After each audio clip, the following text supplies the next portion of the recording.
Now, I was just telling a story. I was sharing my my bank account information and all that kind of stuff. Thank you so much, guys, for letting me know. I was trying to kill all that silly music I had yesterday, and by that, then I must have muted my own microphone. All right, so yeah, silence is golden. You know, my wife says I talk too much.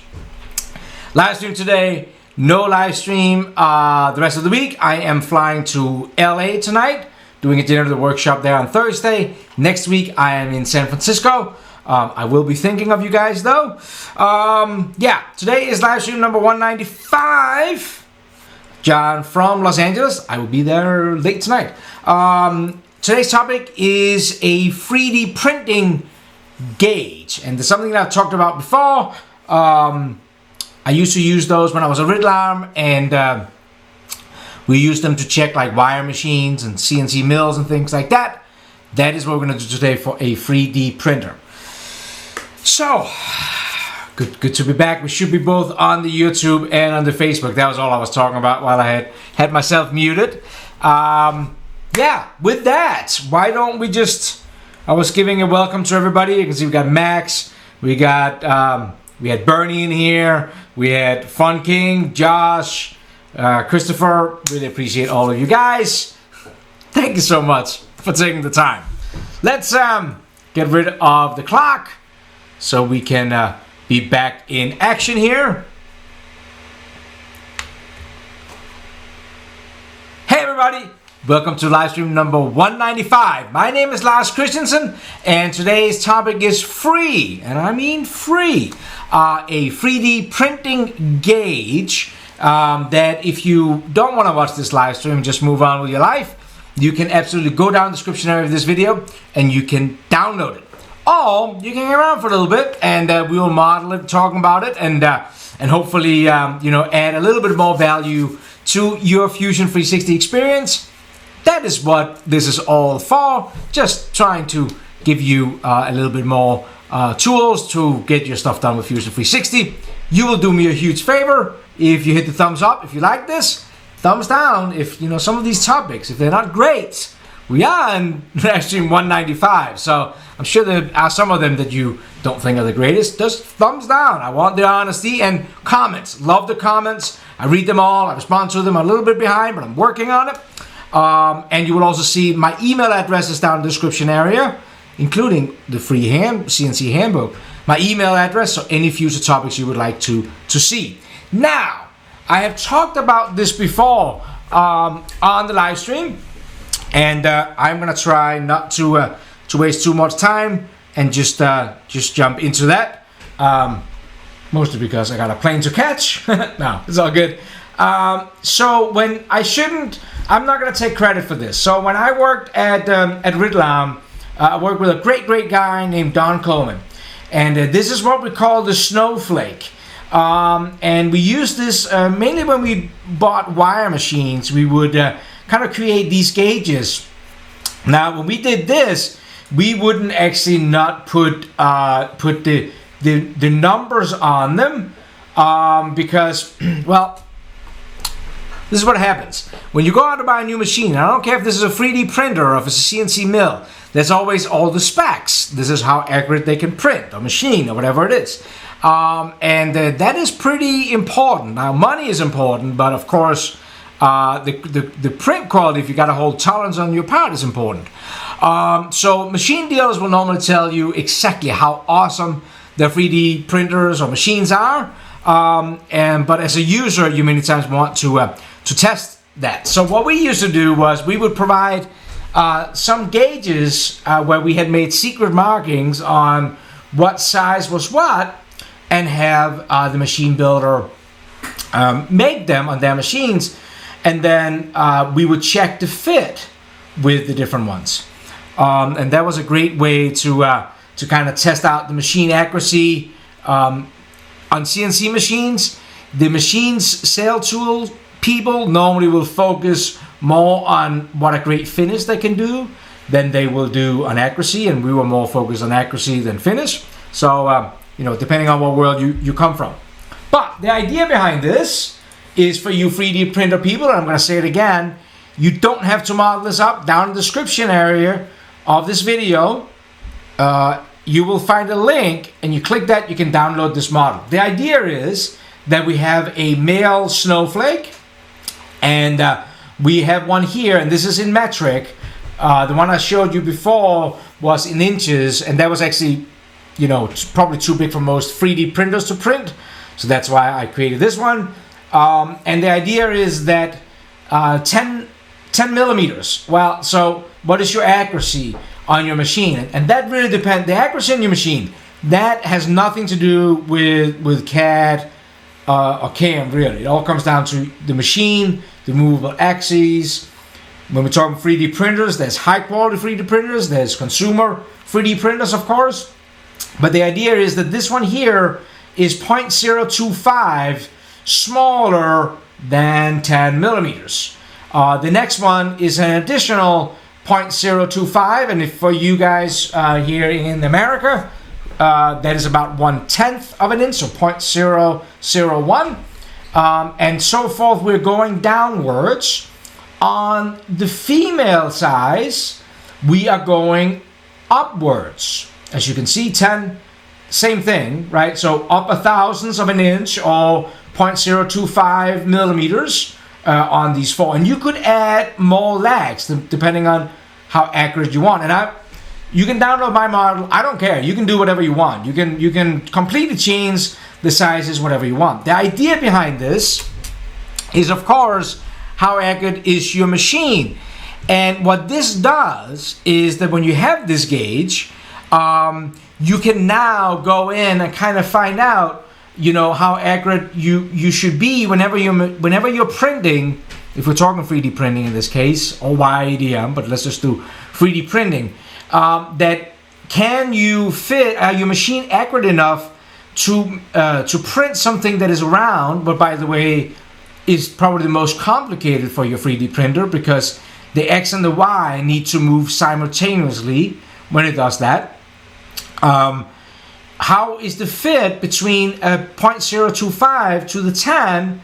And when you try that and you find that you can't put it in there, then you can go up to the next one and try that, and you will find that 0.05 of a millimeter, or 0.002, then maybe it will go, and it will give you a good idea about the somewhat accuracy of your machine on about this size. Now, in theory, you should create some different sizes, like scale this up and make one that is maybe 20, maybe one that is 30 or something, so you can kind of test it out in the different ranges, because as bigger you go, your accuracy might just go up or down. And you will also find that the bigger you go, the bigger surface area, normally more clearance you need if you're trying to put a round peg in a round hole. I should also say that be aware of a 3D printer, and then I'm going to stop talking and we're going to jump in and just model this up so you can do your own. On a 3D printer, that normally, because it's layered, you will find that if you have a very tight fit the first time you press it in, when you pull it out again, when you go in a second time, it's probably going to be a little bit looser, because you're kind of like laying down those layer edges. So that can give you a good indication if you're making something where 2 parts you want to be able to take in and out multiple times, like a puzzle or some kind of thing, that then maybe you need to tighten the tolerance a little bit more on your part when you model it up inside of Fusion, so you can adjust for that wear. That is what this is about. This is all about trying to give you a better idea how accurate your machine is. And I know some of them is going to be a lot better than others, and that's just that's how it is. But this is a chance for you to print something that hopefully you find useful. So if you just want to get this, down in the description area of this video, you will find the link, and you can just click on that and you can download these inside of Fusion. You can print them out, whatever you want. But chances are somebody want to make their own variation of it, and I totally applaud that. I wouldn't hold that against you. So I'm going to go ahead and hit a plus sign, and let me just start from scratch. This is going to be, I would say, beginner style modeling, but nothing wrong with that. Maybe there's a couple of things I can show you here that you hadn't thought about. So I'm going to start out creating a new sketch. Now, one thing that we've talked about before in this live stream is the orientation. What plane should you start on? And I've talked about before, let me just exit out of the sketch here. I've talked about before that if you do a lot of 3D printing and CNC machining, you might want to consider going into your preferences, and in here switch default modeling to Z up. Hit apply, hit OK. Now you won't see anything changing in this document, but when we click the plus sign, you will see in the next one it is now applied to what is top. That is a good trick if you're strictly doing 3D printing or machining. This is probably how you want it default to.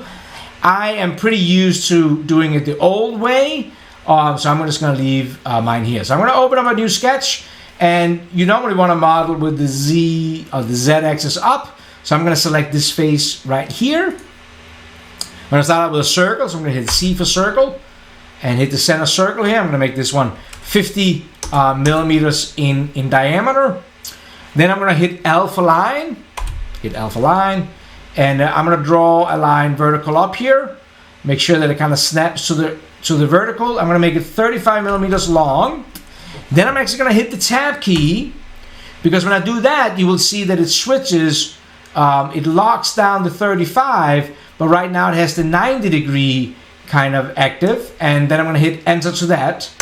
And that means that it placed the vertical relationship. If I hadn't hit the tab key in the 35, then I would have had to add that manual here. I'll show you that in just a second. With this line, I'm going to hit O for offset. It's going to give me the offset function. And I'm going to click on this line here and make it 2.5. Now I have an offset line to the side here. I'm going to right click out in space and hit repeat offset. So if you didn't know that, you can always repeat a previous command by doing this. And I'm going to select that same center line we did before. This time I'm going to drag it to the other side and also make that 2.5. And what we just ended up with here is kind of 3 lines. Now, because I know these 3 lines is not going to change for the rest of the snowflake, I'm going to go and hit sketch. I'm going to select circular pattern. I'm going to select those 3 lines. I'm going to move over to the menu. So that was the 3 selected there. I'm going to hit center point, and I'm going to select the center here, and they be rotated in 3. However, I actually want 4. You can see how we have a quantity box right here flashing at us. So I'm just going to type 4 and hit enter. So now I just got these 4 kind of snowflakes right here. Now, go back to our original model here. I suggest that you right click perspective, there you go. I suggest that you come up with your own numbers if you want to. Again, you can do whatever you want with these. I am not going to tell you this, is the right way. I decided to do these dimensions because that kind of like a good size. Whatever you want to do. So I'm going to start out C for circle. I'm going to snap the circle in here. And the first one I'm going to make 9.975. So that's 0.025 smaller than 10. So I'm adding in a thousandth of an inch, or 0.025 of clearance. Hit 0 to that. I'm going to hit C for circle again. And on the next one here, I am going to go down another 0.025. So I'm going to go 9.995. Like that.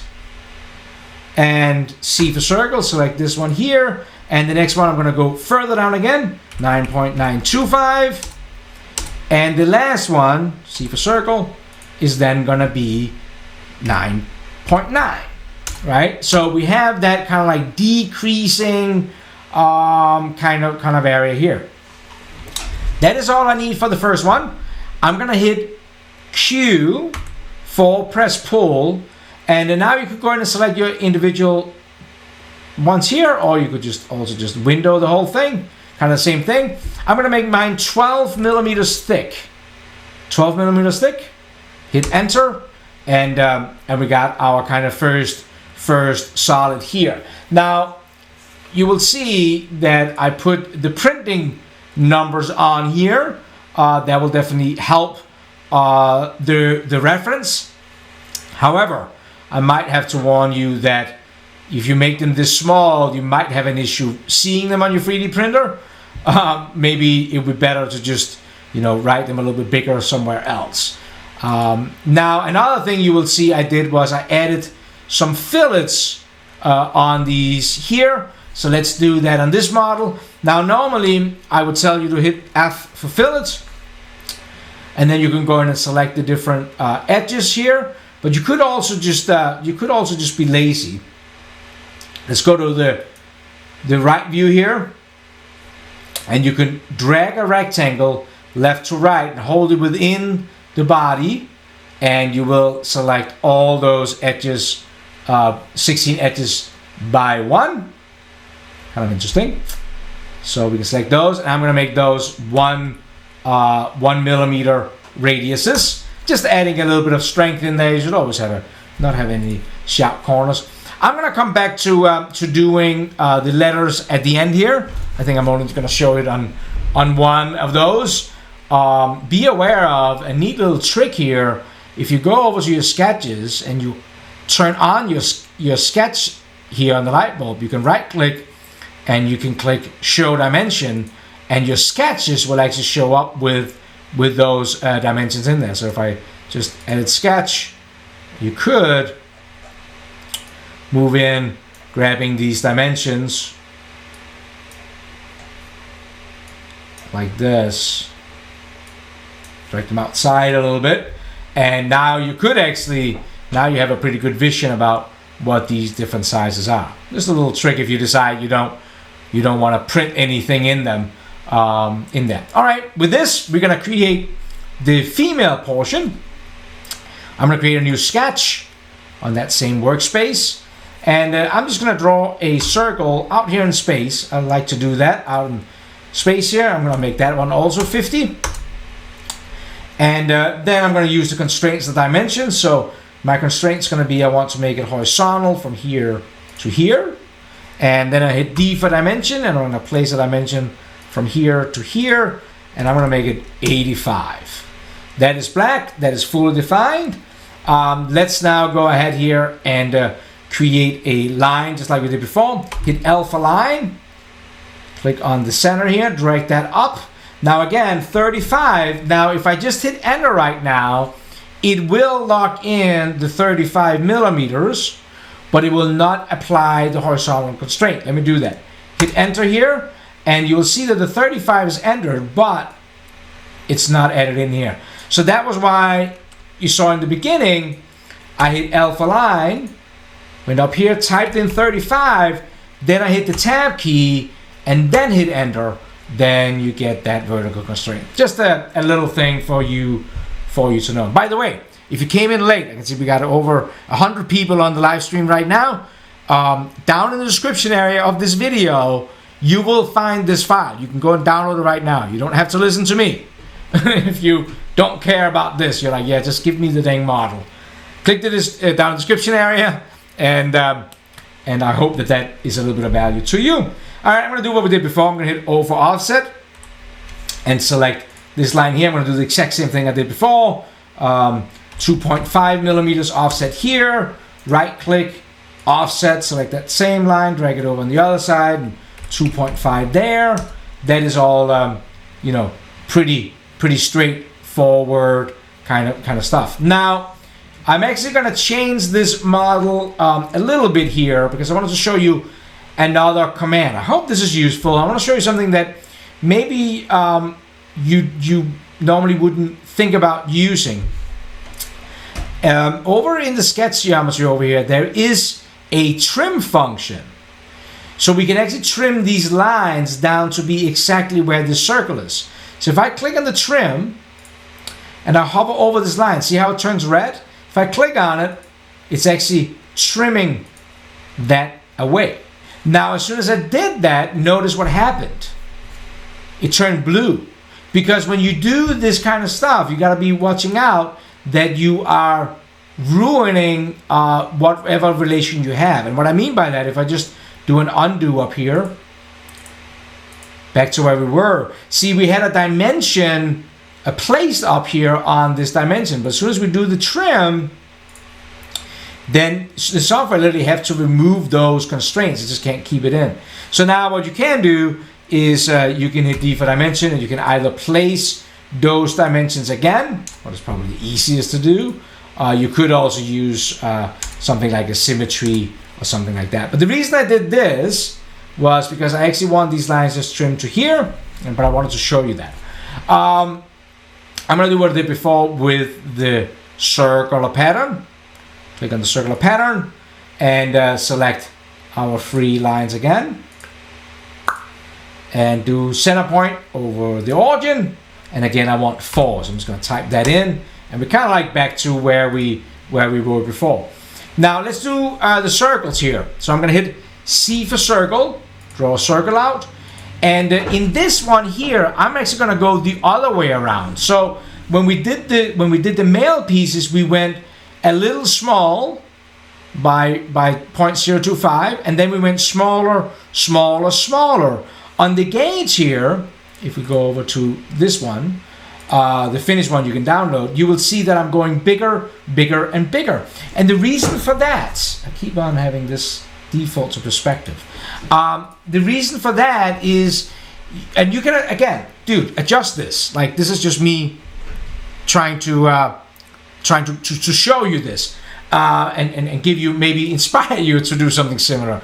But this gives you a chance to kind of like, if you take this one here and it can't go in here, maybe you can go around and you can see if you can fit it in here. If it still can't fit in here, you can go to the next one.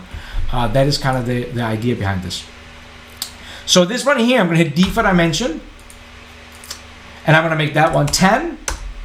Now I want this one to be flush, tangent down here, and there's a couple different ways you can do this. I think the easiest way to do this is hit alpha line and just draw a line across and then dimension it. D for dimension, and I'm going to make that 5, and that 5 here is what these are together, because then I'm going to use a coincident and do these two like that. Okay, I hope that made sense. I'm going to do it a couple more times. So this one is now diameter 10. C for circle, go down here. So this one will be 10.025. Again, I totally encourage you to make these your own. This is just kind of like how I used to do it, from my good friend Don Coleman's recommendations. So this is getting a little bit bigger, like this here. Not 10. This is going to still be 5. Sorry. Like this here, and go in and create a coincident relationship between here and here. Okay, let's do that one more time. C for circle. So this one's going to be D for dimension, 10.05 diameter. Alpha line, draw a line across here. Make that 5. Coincident relationship between here and here. And then the last one, in this case here, is going to be 10.075. So we're making these bigger. C for circle, 10.075. And again, if you just joined, this is a 3D printing gauge for you to do whatever you really want with it. But the idea is that this gives you a chance to test your 3D printer and kind of find out how accurate it is, and in relationship to find out when you got to do fits and functions, kind of like what kind of clearances you have. So with this here, we can hit the Q. Now in this one, I'm not gonna just window everything, because notice how we have a lot of different small slivers in here. So instead, it's a little bit easier just to walk around clicking on all of these. Select all these, spin it around a little bit, make that the same thickness, make it 12.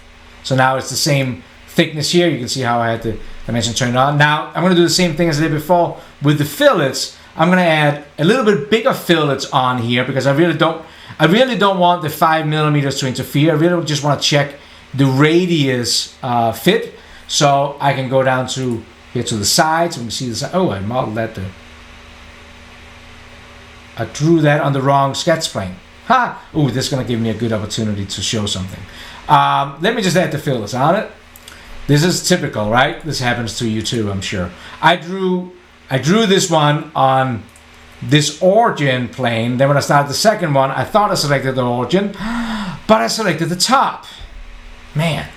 Well, let's do the fillet first. For fillet, there's a reason that I have it on the side view, because I can just literally just draw a rectangle like this and it will select every edge. 1.25. And now I don't have to select every single of these edges to put that fillet on. All right, here's a trick. If you ever get in this situation where you have drawn something on the wrong edge, here's a little bit of a trick for you. You can actually go down. That is that original sketch right here. You can actually right click and say redefine sketch plane. And then I can make sure that I select that right sketch plane, what is the one down at the bottom here, and hit OK. And now you will see that it is down to the right one. So literally, let me just undo that for a second. Like I said, I drew the first one, and then when I was going to start the sketch for the second one, I thought I selected that bottom Z plane, right? This plane right here. But I actually by mistake selected the top. So again, you can always go down to that original sketch, right click, say redefine sketch plane, and then I'm just moving everything down to that sketch plane right there, and now everything is normal.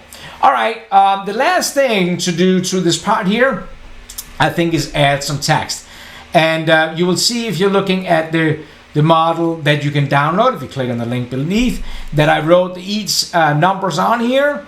I would recommend you do that too, but I realized that since these are only 10 millimeters in diameter, that your printer might not be able to print this fine.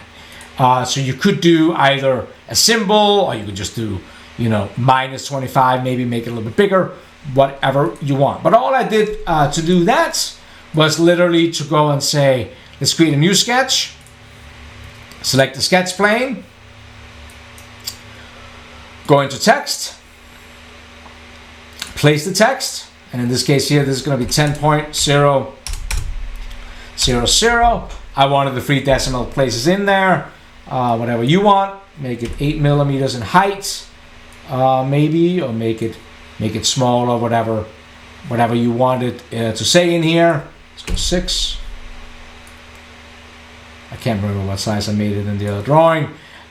Hit OK. You could do that for all of them. So the next one will be, 10.025, 10.05, 10.075, and then all I did in the end was using Q or the press pull, and if you drag the arrow up, then it's going to be a mil, and if you type in minus 0.05, then it's actually going to be a cut into the part. 0.05 maybe is a little bit ridiculous for a 3D printer. Maybe just do minus 0.5. It's a bit deeper. But again, that might be one of the flaws you're going to see if you're printing with my model, is that your printer, unless you have a very good printer, probably can't read that text there. This is what I was planning on showing today. Like I said, we got 137 on the YouTube plus on the Facebook. That's absolutely awesome.